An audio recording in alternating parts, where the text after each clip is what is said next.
Mike on your left.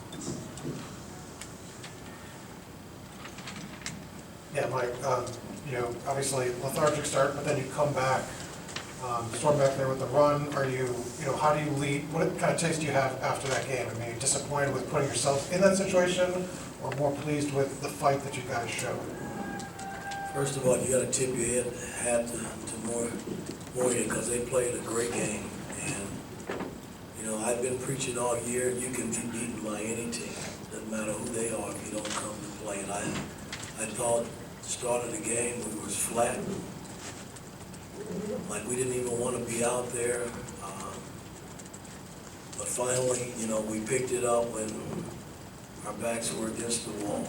And we made plays coming down the stretch that we had to make in order to win the game. I thought Malik's defensive stop at the end was probably the biggest, defensive play of the night. But at the 7-minute mark, we were down 11, I think. And then our defense got better, and we were able to make some shots. We just got to keep working, though. We got to get better in a lot of areas, man. I mean, free throws, three-point shooting. I mean, we're taking enough threes. We're just not making them. Ravi on your right from Todd.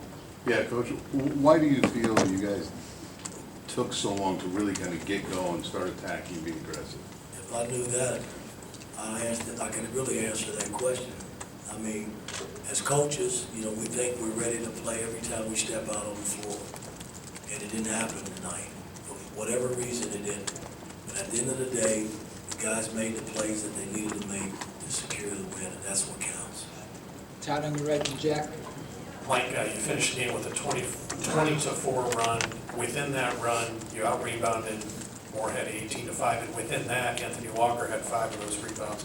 Walker was consistent from the beginning. Just kind of illustrate his effort tonight and what it meant. Phenomenal. He deserves the MVP tonight. I mean, he played 22 minutes at 18 points, 9 rebounds. By far his best game since he's been wearing an Indiana uniform. We needed every bit of it to win this game tonight. So, he gets the game ball based on what he did tonight. But, again, I'm not taking anything away from Morehead. They played a great game. I'm just pleased that we didn't quit. Could easily thrown in the towel and said, hey, we'll get ready for the next game, but we didn't do that. We kept fighting and was able to get the win. Jack on your left and Mason. Yeah, Mike, their guard Lathan, number 2, had 30 points, but he didn't score in the last 9 or so minutes. Just what kind of changed? What was the adjustment there to limit him down the stretch? Well, we struggled with the pick and roll on top, something that we hadn't done all year, and then he got away. I mean, he made some tough shots, and I knew they were going to go to him at the end, and I thought, they got the switch that they wanted with Malik, but Malik just held in there and kept his ground and was able to even block it and tip, his hands on the ball when he shot it. I thought Gallo started to really take the ball away from him some, when he got rid of it.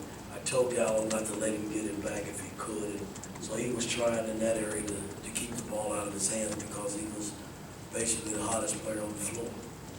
Mason in front and Kevin. Coach, you guys were down 11 at half, and it seemed like it was maybe a shorter conversation at half. You guys took it forward about 6.5 minutes to go. What was that halftime conversation like in the locker room? Well, again, it wasn't real pretty. I mean, not based on how we were playing. I mean, we were awful. And you got to give them credit because they competed the first half.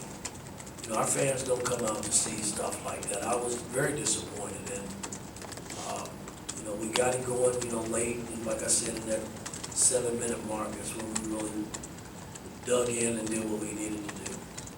Kevin in front and George. Coach, with sort of Big Ten sort of approaching this season, I guess right now after today, what is your biggest point of emphasis to your team moving forward? Can't concern myself with the Big Ten right now. We got a game on Thursday. That's Alabama. They're the next team up. And, and then we have another game after that, after the Christmas break, and then we start the Big Ten now. So we're 2 games away from the Big Ten. I can't concern myself with that right now.